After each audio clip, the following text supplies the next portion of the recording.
Welcome everybody to this webinar on Executive PhD in Private Sector Development from the Maastricht School of Management, the University of Maastricht. So what are we going to do in the next hour? Can I get the next slide?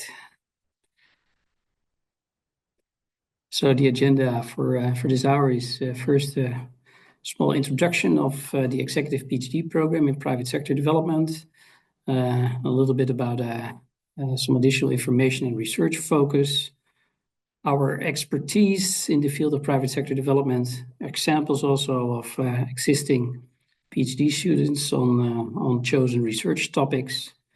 We move to the program overview, how to apply for this PhD program, fees, examples of PhD degree, and finally a Q&A. So let's start with the first slide. My name is Diederik de Boer. I'm professor here of Sustainable Business Development, worked in the field of both academics, policy, as well as business, as you can see here. I'm always passionate about this field of private sector development in emerging economies. Can I get the next slide? Since 2023, the Maastricht School of Management, 2022 actually, the Maastricht School of Management is part of the University of Maastricht, consisting of faculties, different faculties, amongst one is SBE, School of Business and Economics, Faculty of Business and Economics, of which also the Maastricht School of Management is part of it. Next to that, we have faculties related to psychology, law, health, and humanities. Overall, we have now about 20 to 25,000 students. And within the School of Business and Economics, there are two different executive PhD programs. Ours is focusing on private sector development, and we have another executive PhD program which is focusing more on social policies. And the other PhD program is related to full-time PhD program. So our executive PhD programs are part-time. Next slide, please. Maastricht School of Management, established in 1952 at the University of Delft, with the intention to provide management research and education to the engineers of the students at the University of Delft, being the Technical University of the Netherlands. In 1989, we moved from Delft to Maastricht, becoming an independent business school with a footprint in emerging and developing economies. As of the 1970s, we are having a mandate of the Netherlands Ministry of Foreign Affairs to focus our expertise on emerging economies. Within MSM, we have two departments. One department is focusing on management education, and we have a department focusing on management development. In the educational programs, we focus on degree-based education and executive training programs. And in the management development program, we're focusing more on research and projects, capacity building projects. And we do this in more than 50 countries around the world through partnerships with different universities and other institutions. As of the beginning of our existence, MSM has now already an alumni network of 21,500 plus, what of course also means that it's a huge, rich network for also new students joining the MSM program, on which you could also build upon for the future. And as said, we're part of the University of Maastricht since 2022. Next one, please. Talking about the expertise of MSM and its research expertise framework, it's related to three different pillars. Pillar related to innovation and partnership development, triple helix as we call it. So how do universities link to the environment and the society around them, meaning to business and government. So the triple helix approach is coming prominently forward. We have another pillar focusing on entrepreneurship and leadership, and a third one on financial and economic development. And in each of these pillars, we also have cross-sectoral themes, and 3 in total, one related to societal impact, another one related to green skills, green inclusive economic transition and digitalization, and the third one relates to the knowledge framework consisting of university and vocational educational development programs. Next one, please. So if we're talking about our executive PhD program, we're trying to focus and relate to the research framework which we have, in which private sector development is center stage. But in breaking down private sector development, we're looking at issues of policy, business, and HR and technology. Or, in other words, we're looking at the macro aspects of private sector development. We're looking at meso aspects, so businesses and organizations, and we're looking at the micro aspects within businesses and organizations relating to HR and technology topics. So that is also how we are organizing our PhD program, these 3 different clusters, and putting also perspective are the new students in these clusters. Also, the existing students are part of that. Next one. Yeah, private sector development. So why do we feel that private sector development is important? So in terms of sustainable economic growth, job creation, and poverty reduction, private sector development is key, relating especially in these emerging economies to 80 to 90% of the jobs, often also contributing 60 to 70% of GDP, and also a lot of investments are going towards the private sector development. Issues related to the strategic issues related to it are related to issues of sustainable economic growth, but also, and that's why I put it here, it's improving the core services surrounding private sector development, like health, education, security, and infrastructure. What is important to create this competitive private sector. That relates then also to the business environment.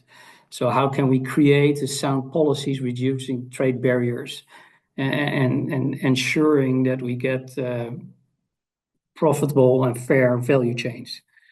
And we cannot do that by also putting an emphasis on innovation, hence the focus on knowledge sharing and innovation by focusing on research and development, and the spread of knowledge is in that sense key to the competitiveness of the private sector. Next one, please. So if we're talking about private sector development, what kind of private sector are you talking about? So the definition, which I mainly use, is related also, and it's coming from the Enterprise Development Foundation, the range of strategies aiming to establish markets that function vibrantly and fairly, providing economic opportunities of quality to people at scale. So it should be also scalable if we're talking about private sector development. And emerging economies, just for your reference, we're using the classification by the World Bank, focusing on low and middle income countries. Private sector development. If we're looking at private sector development, it's important to look at 3 different mega trends as we see it today. The first one relates to sustainability. How are we going to deal with climate change, renewable energy, etc.? So that is one important trend which forms and shapes private sector development in the different economies. Of course, the role of AI, digitalization, is of importance if we're looking at private sector developments, what is also shaping and reshaping and changing many sectors in the world today. And finally, of course, also geopolitics. So how do the tension in the world relates to the different economic areas in which we're focusing on? Is the world becoming bigger, smaller? Do we need to focus on certain aspects of regionalizations? All these questions do relate to geopolitics. So these are 3 mega trends in which we frame the issue of private sector development. Next one, please. And if we're talking about the opportunities and challenges, then we're talking about, of course, the weak infrastructures, these new technologies, and also in emerging economies. Then, do we need to choose sides, and what are the consequences if we choose sides in terms of future technologies? Um, I was just at a conference on Africa and Europe in Angola last week, and there we spoke about these facts. I mean, how do the different development policies in Africa relate towards the global gateway strategies of the European Union, or to the Belt and Road systems of China? And even their third pillar comes in is also, and how does that then relate also to the influence of the United States? Or are there others, like the countries in the East, like in the Middle East, like Dubai, etc.? So do we then also need to choose sites? Opportunities, of course. I mean, we can invest in less in legacy systems like pipelines. So many of these things are becoming obsolete. So these might also create opportunities, meaning also that we can leapfrog. So we do not even need to invest in it, and we can focus immediately on these new technologies and taking also, for example, circular aspects into considerations. And opportunities, if we're now in this whole energy transitional phase, maybe we can also organize ourselves to become less dependent on fossil energy. And the advantage is finally to learn, of course, from the mistakes from others if we're talking about country development. Next one, please.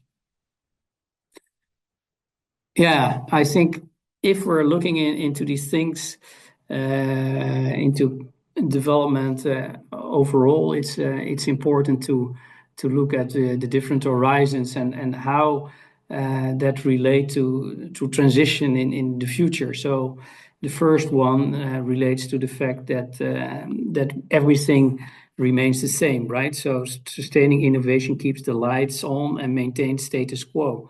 So to what extent are we going to invest in energy transition? And that is more related maybe to the second one. So we're looking at disruptive innovation opportunities. What is H2? Or are we even trying to focus on innovation that facilitate change towards transitional cultures and creating a viable world? So what is the world in which we would like to be in the future looking like? So what is, but how realistic is that? So maybe we're looking into models which are somewhere in between H3 and H2. Next one, please. Yeah, I also like the fact that in a couple of years ago they came with some pathways, which I believe are important for emerging economies to look at. So first of all, it's the pathway of agriculture. So seeing to what extent we can create value addition within the agricultural value chain. So not only depending on raw materials, like, for example, the whole cacao industry in Ghana and Ivory Coast, or the palm oil industry in Malaysia and Indonesia. So to what extent can we also provide value addition, creating chocolate, creating margarine themselves, creating their own brands? So to what extent can we create value addition in the agricultural value chains? Of course, local content and local participation is important as well. So how are we dealing with, for example, the whole mining sector in the different countries around the world? And how can we also make sure that we get the participation of the local communities, but also that we provide local content in that sense, but also that the revenues from the mining sector is also invested again in the countries where the mining products are coming from. Third aspects related to the modernizing of the service sector. I think everybody knows about the revolution, what takes place at the moment of using AI in all kinds of different businesses, processes, and well, what does that mean for also emerging economies? And maybe we can also leapfrog if we're looking at that pathway. Export-oriented manufacturing, of course, it remains an important aspect to get also hard currency in the different emerging economies to be used to provide investments for social, but also for infrastructural sectors. What relates and finally also to enhancing this infrastructure by focusing on enhancing of the infrastructure, you can keep up with these rapid issues of urbanization, but also provide feeder roads to further enhance this rapid urbanization and finally also country development. The sixth pathway relates to the aspect of creative industries. More and more people do have access now to the media sectors, to social media sectors, and the different hubs related to the creative industry are popping up in India, in Nigeria. Of course, Hollywood is there already, but culture as such, also within the geopolitical sphere, becomes more and more an important aspect to further explore. Also in the designer industry, for example, in Senegal. So these are all kind of examples to look at. And finally, of course, it's also tourism becoming more and more of an important sector in different countries around the world. And it's, of course, also an interesting potential for job creation. So 7 transformative pathways in total, which many of the PhD's research are related to one of them. Next one, please. Private sector development, of course, then you have to talk about competitiveness of the enterprise itself, but you can also look at the issue of private sector development from a national cluster or regional level. So how can you as a country, as a region, as a cluster become competitive towards others? So these are two issues which we often see coming forward in the different PhD programs, competitiveness at the enterprise, as well as at the national or cluster level. And in order to understand that better, it's important to understand to use tools like value chain analysis, trying to see to what extent these industry clusters can be built, but also to see how these industry clusters then relate to certain ecosystems for innovation. So what is the link to the vocational training centers if it goes about skills, or to the universities if we talk about R&Ds, or clustering as such, in order to create also the dynamics so that people can move from one business to related businesses, created these business dynamics. Next one. Next to competitiveness, then there's also this issue of sustainability. So how can we relate to sustainability from an environmental point of view? Climate change is related to that. From an economical point of view, economic growth is related to that, but also from a social point of view. So issues of equality or inclusiveness do relate to that. And we see also that in one sphere, or in the overall sphere, many of the PhD topics do relate to competitiveness, but also to sustainability. Next one, please. And this brings us then also to the pyramid of inclusive sustainable business, in which through research and through a database which we set up, maybe you can click once more, Paula, then you can see also that these layers do relate to of private sector development. Inclusive sustainable business relates to an economic foundation actors, societal foundation actors, and environmental foundation actors. In order to create an environment, an ecosystem for private sector development, you do not need only economic foundation actors, but you also need societal foundation actors and environmental foundation actors. Focusing here on economic foundation actors, we're looking at issues like access to finance, quality of research and development, the quality, of course, and the quantity of infrastructure. We're looking at the availability of appropriate skills, skills provision, and of course also we're looking at appropriate policies. And then what I can say here as well, since 4 years also within the Maastricht School of Management, we have a whole database which relate to the different country developments, in which we're looking at all these different indicators for economic foundation actors, but also for the societal foundation actors and the environmental foundation actors, which can be used also for further research. Can I get the next slide? Talking about that, so it's not if we're talking about private sector development, so it's not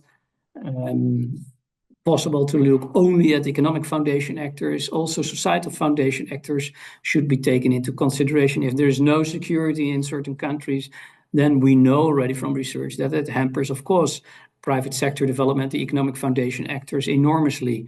What is the impact of security on private sector development? What is the impact also then on the level of health, public health in certain countries? And also there we see, of course, correlations, or what is the impact of literacy, primary education on private sector development? How important is it that people are able to read and write, and how can we use that? And what is the relationship between that and private sector development, and finally also economic growth? And even also food security is part of that aspect. Can I get the next one? And then these indicators, like I said in the previous slide, then also relate to databases from the World Bank and from the UN. And in total, we have all the 195 countries listed and a database set up to support further research in all of these variables. In order to talk about private sector development, and this slide is about that, it's important to think also about the level of environment in the certain countries.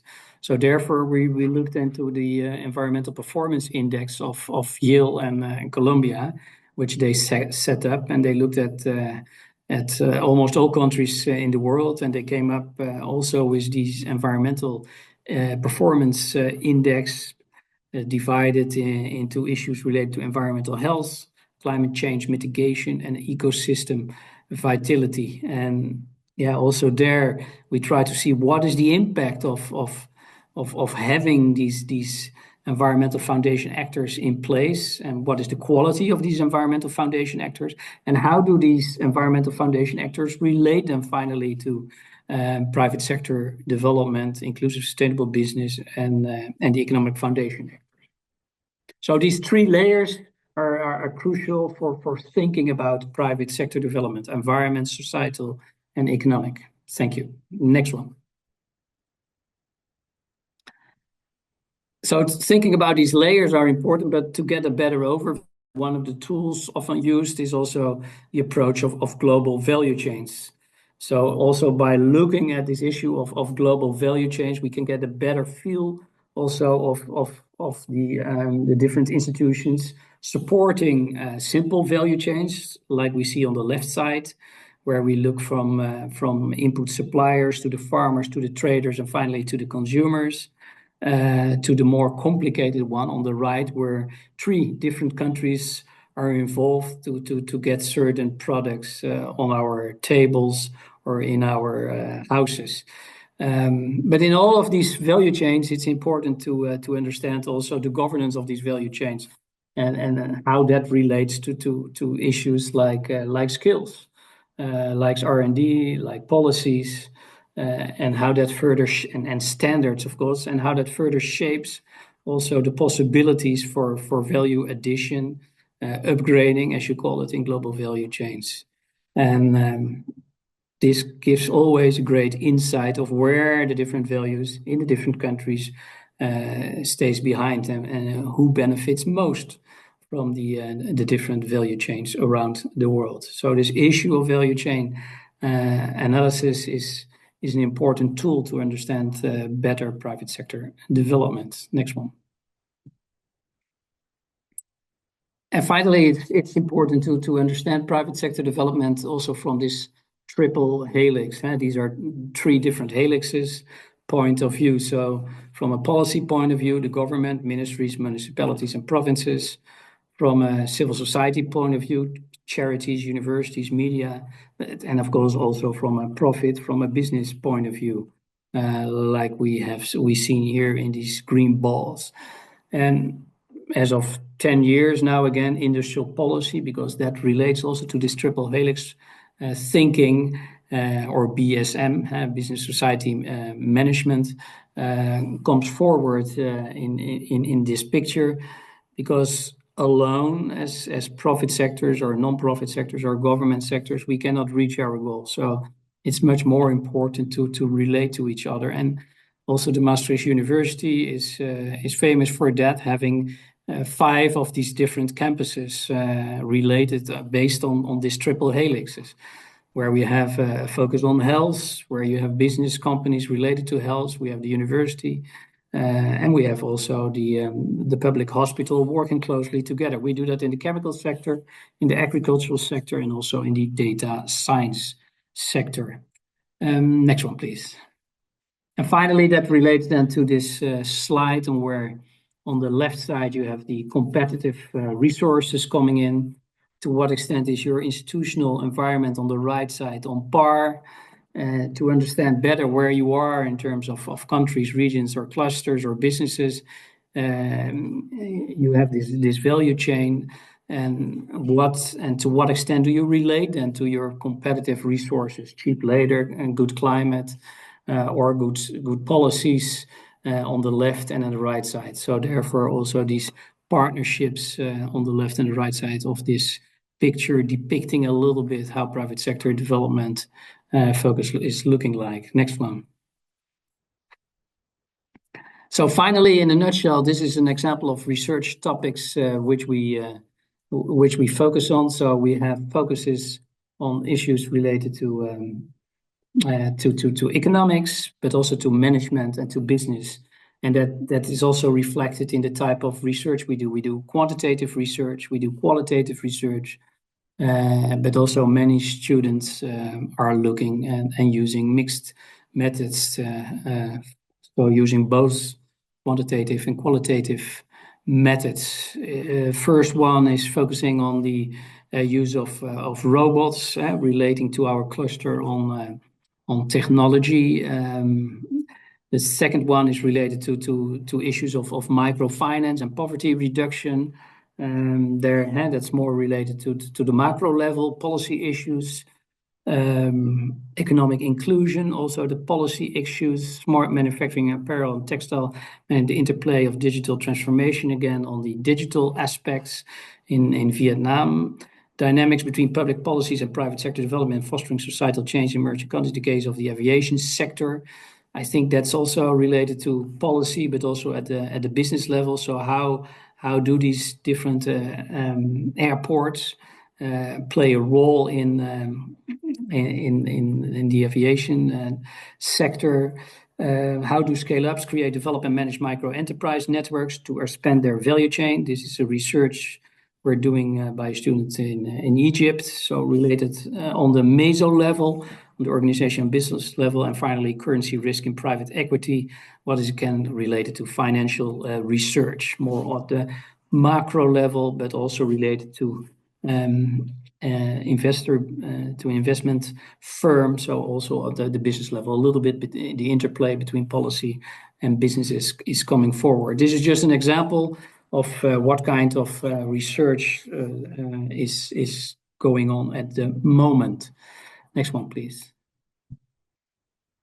And this brings us almost to the last slide, which I like, which comes from Hyun Chang, and a British-Korean economist. Equality of opportunity is not enough, he says, unless we create an environment where everyone is guaranteed some minimum capabilities through some guarantee of minimum income, education, and healthcare. We cannot say that we have fair competition. When some people have to run a 100-meter race with sandbags on their legs, the fact that no one is allowed to have a head start does not make the race fair. So equality of opportunity is absolutely necessary, but not sufficient in building a generally fair and efficient society. So I think it's showing firmly also the area in which more research is needed to create a more sustainable private sector development. And that brings me then to the last slide. That comes also forward in the book which we published last year, Private Sector Development in an Emerging World, in which we looked at sustainable and inclusive policies and strategies for formal, but also for the informal economy. I think I cannot stress enough that if we're talking about private sector development in emerging economies, that the informal sector plays a huge role there as well. I think that brings me to the end of my introduction, exactly half an hour. I would like then now to go to the next slide, in which we are going to further dive into the more details of our executive PhD program on private sector development. And I would like to give the floor to Pascal. Yes, thanks. Thanks a lot, Rick. Yes, hi, welcome, and good afternoon. It's a pleasure. My name is Pascal Hardy. I'm the director for this executive PhD program, and I would like to deep dive a little bit into our program. So first, as an overview, I would like to emphasize that the program is designed for work balance and trying to combine and balance a full-time or a part-time job with the study, with doctoral study in our executive PhD. Also, it's the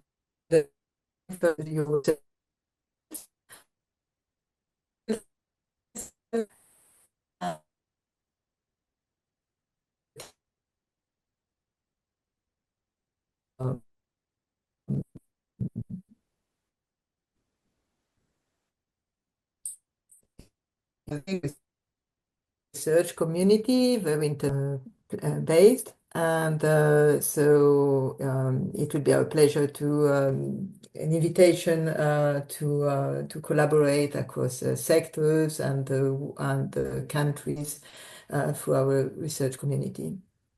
Next slide, please.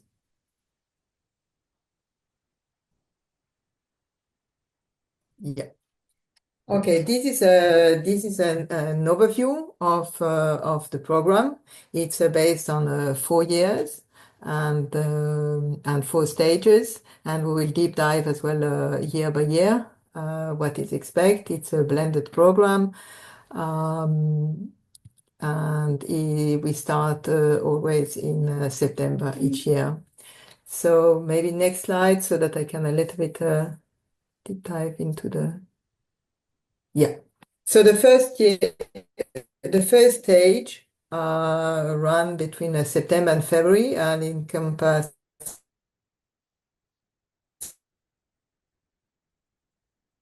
and help you to enhance extend research process.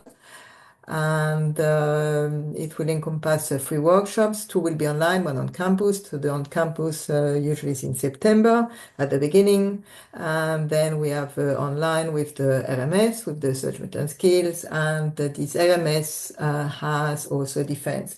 What I would like to emphasize is that each stage has a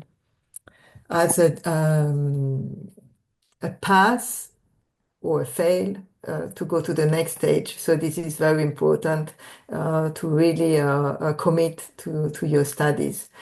And what Didrik mentioned before, we have research clusters. So our program is structured around the 3 interlinked research clusters, and which are reflecting the major forces mentioned by Didrik, shaping the private sector development in emerging and developing economies. So one of them is at the macro level is the policy cluster, focusing on, for example, I just give some example on industrial and trade policy in developing economies, social quality and governance, etc., etc. The second one is at the meso level. It's a business, investment, and organization cluster, and it concentrates more on the strategic, managerial, and financial dimension of companies, and operating in emerging economies.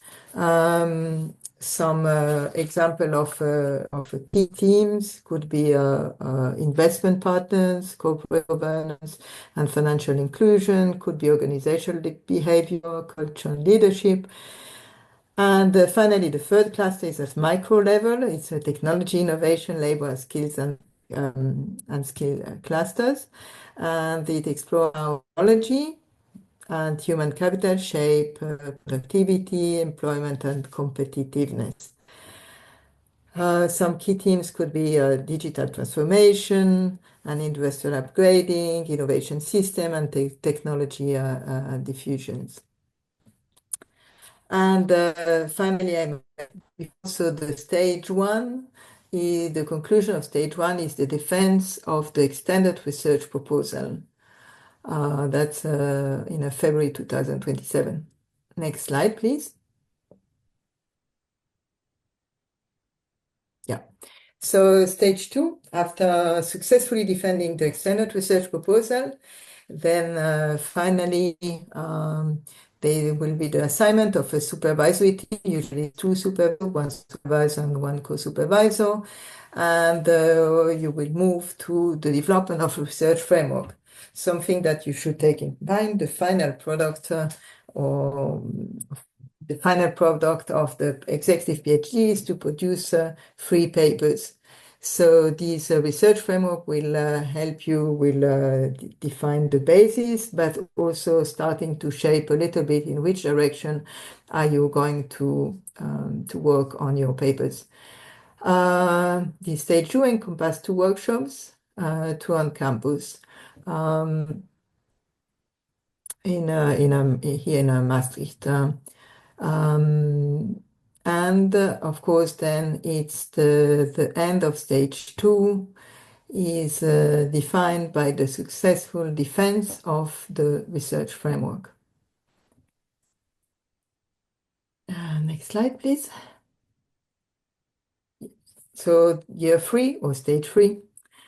Then finally, we look at the data collection, analysis, and write-up. There's just one workshop. Something I forgot to say in the stage 2. One of the workshop is about it's how to write a conference paper, because we expect at stage 3 in the year 3 you to write a conference paper, submit successfully, and to go and present one conference paper.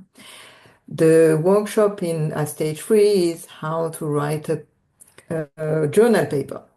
So then, because then it's really time then to start writing your papers. And yes, next slide, please. Yes. And finally, year 4 or stage 4, focus on the thesis defense. So you do final compilation of your thesis with the 3 papers. So we expect 3 journal papers, which are publishable, and at least 1 submitted. We'll have one workshop on campus. It will help you. We aim to help you to prepare for your defense. And the completion of this stage is the defense of your doctoral thesis. Next slide, please. Yes. The typical profile of candidates is practitioners having a master degree and with a strong academic records and have a special interest in private sector development, but also in emerging economies. We welcome candidates from all over the world, and that's enrich our program. And we're an advocate of having a wide variety of background, cultures, and disciplines. And participants, usually participants have part-time or full-time work responsibilities, or self-employed or independent consultants. And this is why our program is especially tailored for candidates that are practitioner and that have a job, because this also will probably help you access to data for your research. I think that's it for me. I leave the floor to my colleague Iris. Thank you. Thank you very much. Thank you. My name is Iris Wijnberg. I'm the admissions officer. And in a few slides, I will take you through the application procedure. So what you see here on the screen is, let's say, when you log into the program website and you click on Apply Online, then you will see this, this picture, this image.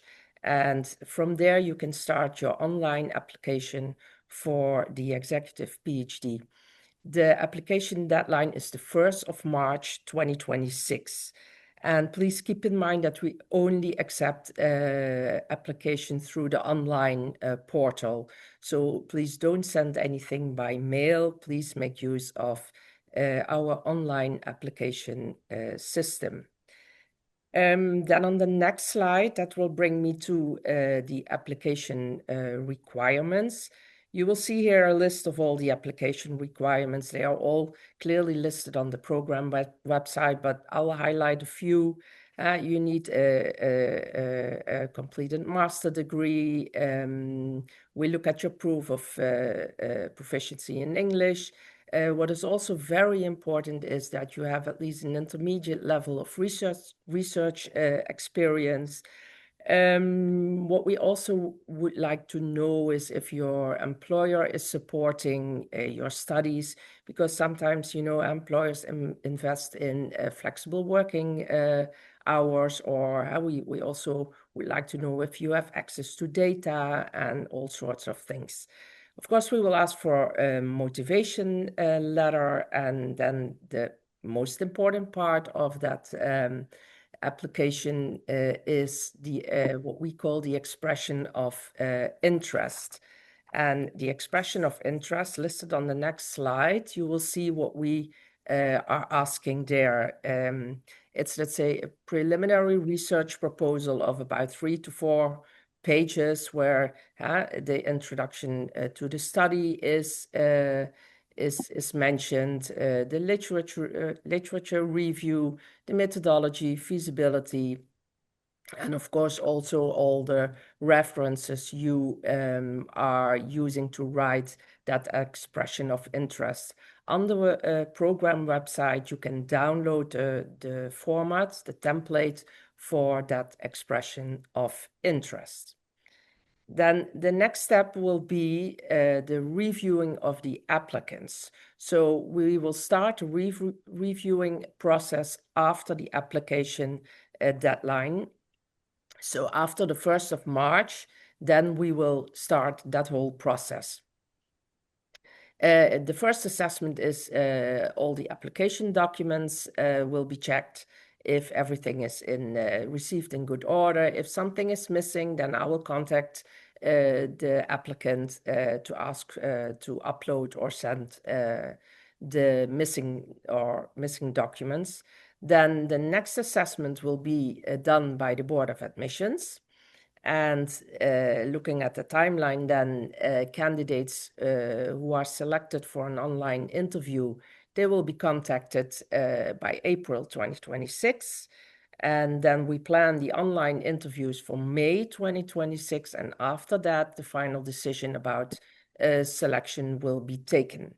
And then the program will start in September. Brings me to the fees. You can see on the slide here, year one, the fee for year one is 9,000 euros. And I often get the question, how do I pay that? Here you can see there are 2 installments for every year you have to pay the tuition fee. So all the subsequent years is 7,000 euros, again, also in 2 installments. When you are applying through the online application system, then the very last step there is the application fee, and that's 95 euros, and that has to be paid to, let's say, to review your application. And also keep in mind that you submit your application on time, also looking at time zones, then maybe you better submit the last day of February or a couple of days earlier than missing the let's say, submitting your application because you are in a different time zone. I just want to say here also that no scholarships are available for the executive PhD. This is a question we get a lot from leads and applicants, but there are no scholarships available. And again, the application deadline, that is the 1st of March, 2026. Then my last slide is, let's say, a picture of the PhD degree, because we also often get the question like, how does that degree look like? Here you see an example.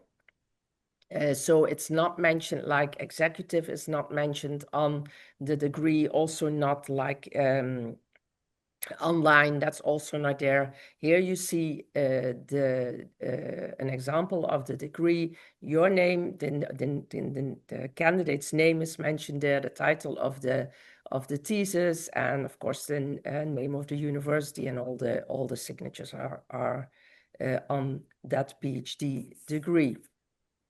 That was my last slide, and that brings us to the Q&A session. All right, that's me, right? Then I start with the first question here. Thank you, Iris. How does leapfrogging relate to circular economies? Content-related question. If we have existing structures in place, and of course you have to adjust to see how circular principles can be put in place. While if you have to start from the onset, you can have your policies immediately in place. So you have not to reconstruct certain aspects, meaning that you can leapfrog, and you do not have to try to adjust old structures to the new ones. So how to deal with deposit structures in different sectors to get a better circular structure in place for different value chains. So that is why it's part of this leapfrogging example. Next question. Hi, do I need to have a specific topic of research when I apply to the program, or is that something I can get support from the school? Yes, we would like to see your interest, because it's an executive PhD program. So also as an executive, it has its advantages to take that as a point of departure for your further research.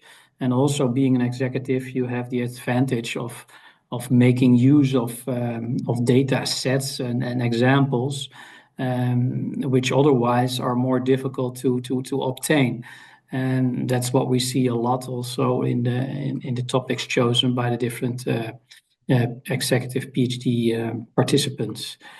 But then next, I mean, we could also then further help you to fine tune a topic once a topic has been chosen, to further fine tune it. But that is more rare. So. Although we're open to suggest to further help you in further shaping your proposal. If you would like to add anything, Pascal, please let me know. Huh? Yeah, sure. But I think your reply was very clear. So we expect that there is an initial topic, and then we will support here to elaborate and to go a little bit more deep. And the next one is thesis. For example, could it be maybe the next one from Stefano? Could it be possible to consider internal professionals from our companies as additional supervisors for the executive PhD program, for the executive PhD thesis? For example, can I have the CTO of my company being involved? I think it is always nice to have more people thinking and advising you on the PhD trajectory. However, supervisors should come from the academic field.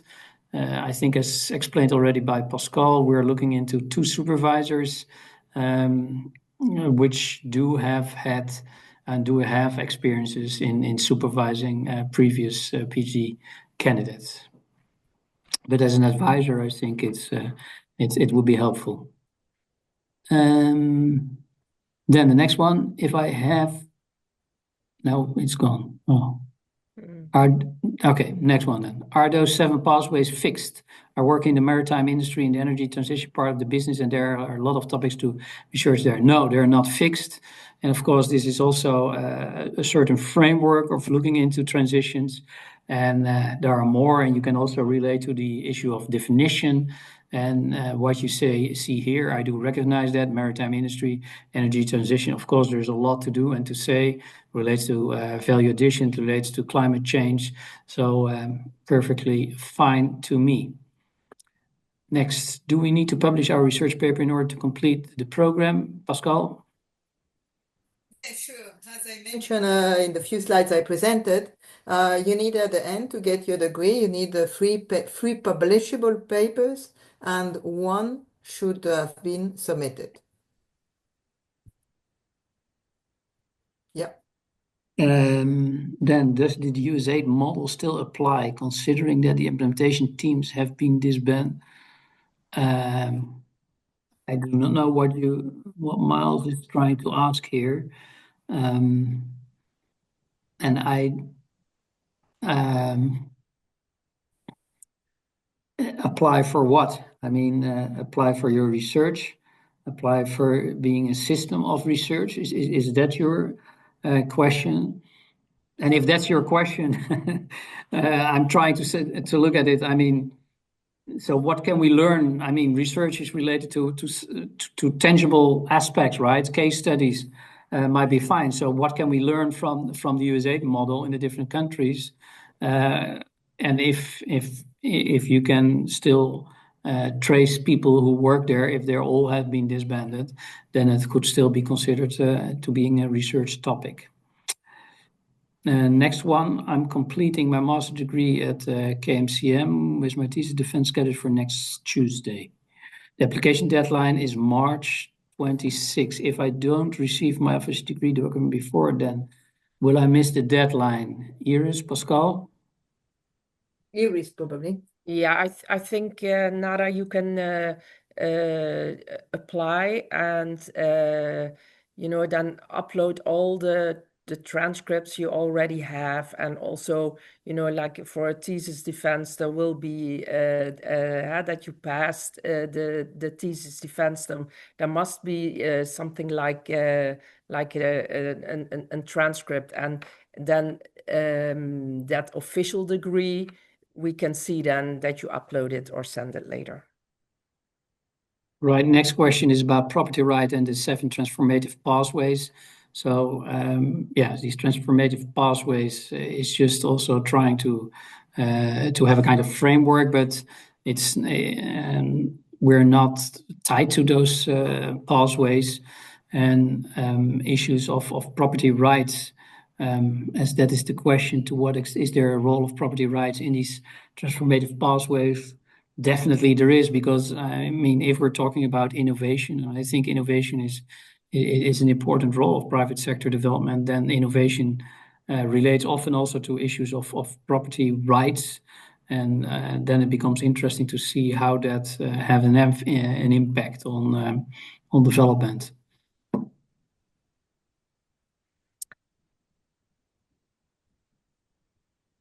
So yes, there is definitely a role for property rights in these pathways. Next question, would the emerging cannabis industry be a topic of research within MSM? I think if we're talking about the geopolitics, if we're talking about a medicinal cannabis industry, then that might be also interesting to further explore.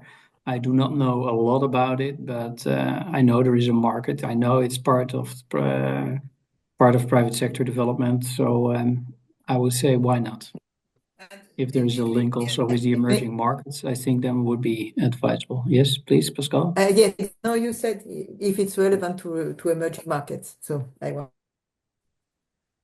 Next question. My research direction is about the advanced planning system adoption in Asia market from a global headquarter, highlighting the aspect of global regional template, fit, process innovation, change management, and impact of human behavior. Would this be a fit to the direction of our program? It's a lot, I would say, but in general, it's related to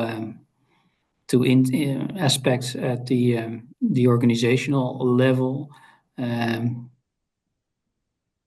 how aspects of human rights and change management improve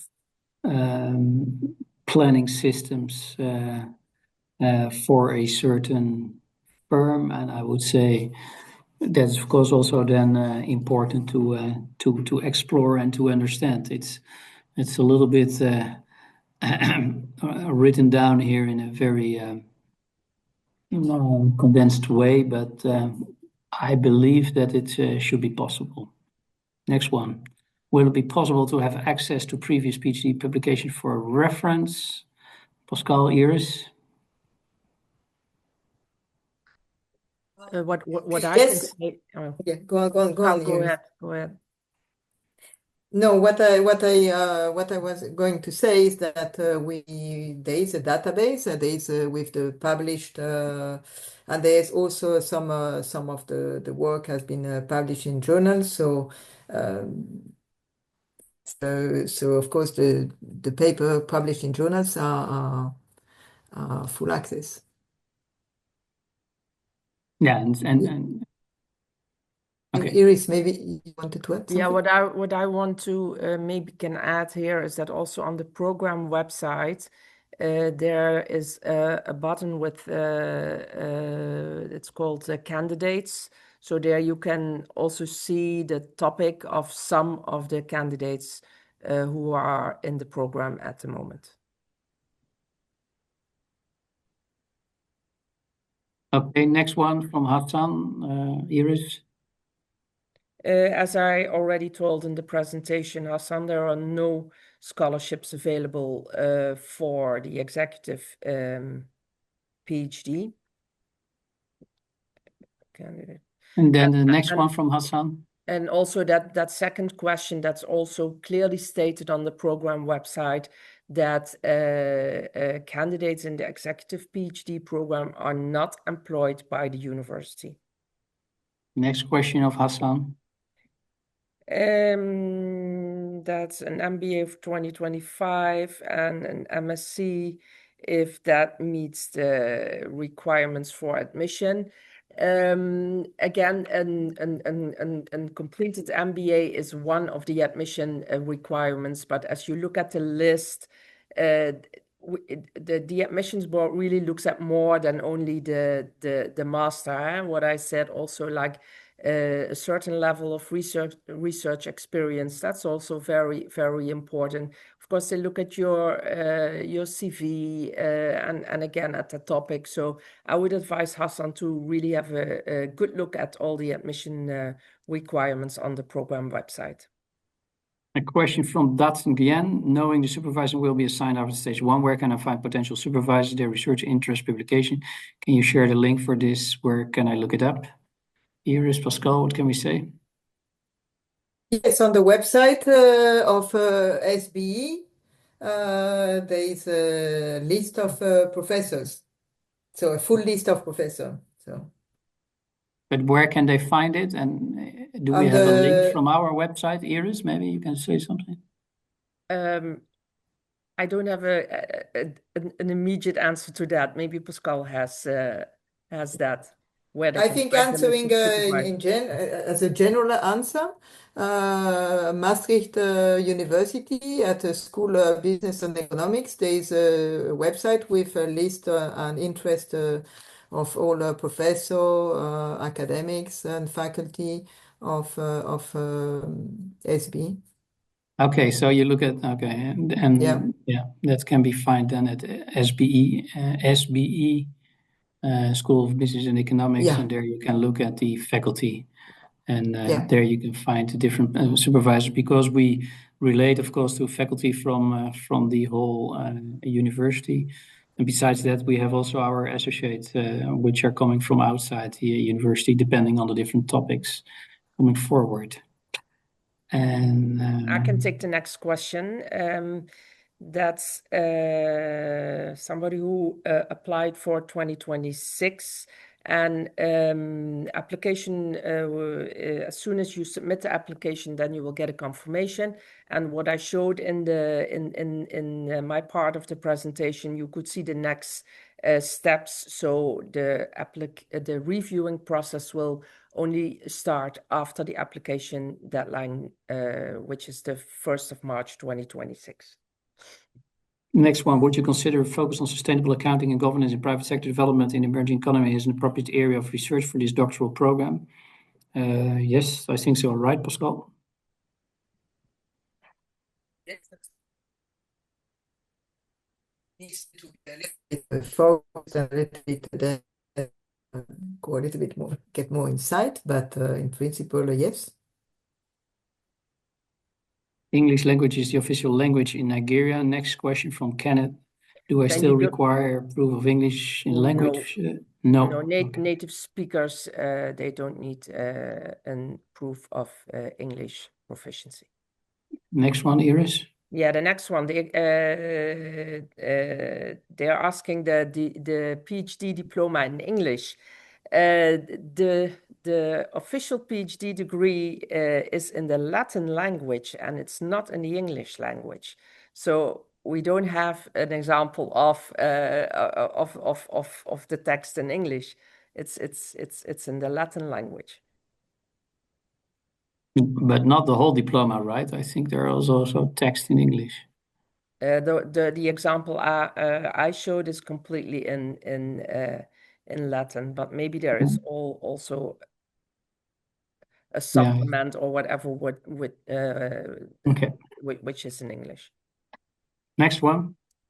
Master study in Australia, if that was all in the fully in the English language, then you don't need a language proficiency test. So that's also for Funke from the UK. And that's the same for Funke. And next one from Kenneth. Please, my MSc is in peace studies. Can I apply? Again, what is mentioned in the admission criteria, a master is needed in a relevant field, but so you can apply with this MSc, but again, there are more application criteria the admissions board is looking at. And then somebody from Uganda again over the English language. Yeah, I think that's the same same. answer. Nada Bona, what kind of documents request to submit to show that we have done our master in English? Then you upload your transcript, and sometimes also on the transcript the medium of instruction is mentioned. How many references are required? 2. So in the application system, there is one step in that system. We are asking for 2 references. So and how does it work? So the applicant fills out the name of the referee and the email address, and then an email is sent to the referee. So we are asking for 2. Next question from Isaac Arinaitwe. Is a tax policy related topic worth considering, especially in the context of East Africa? I think taxation issues are crucial for private sector development, so definitely yes. Next question is from Irfan Sayed. Yeah, I think that's already answered, because that's again about English language, and they have a degree from USA. Next one is from Lindiwe. What do you mean by intermediate research experience? If I have an MBA and an MSc where I produce thesis both, will this be adequate? Yes, I think what is important is that, okay, if you have done a thesis, okay, of course you have undertake some research, but it's also to show develop your skills and advance in this academic journey. Yeah. So, but in a way, it should be sufficient. But Yeah. please show it to us also by your initial research proposal and your CV. So then it becomes more clear. And do you have a sample of the letter from the employer? There is no, let's say, template for the employer letter. So that's up to the applicant, yeah, to ask if the employer is supporting the applicant, and then they can simply write a letter. There's not, let's say, a fixed template for that. Okay. Since academic certification degrees often need to be translated into English, what support does the school provide in this regard?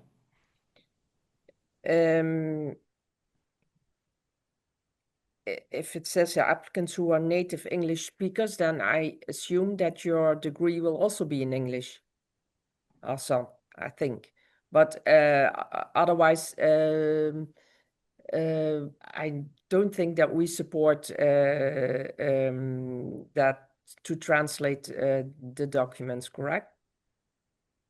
I think so, true. Yeah, I mean, yeah.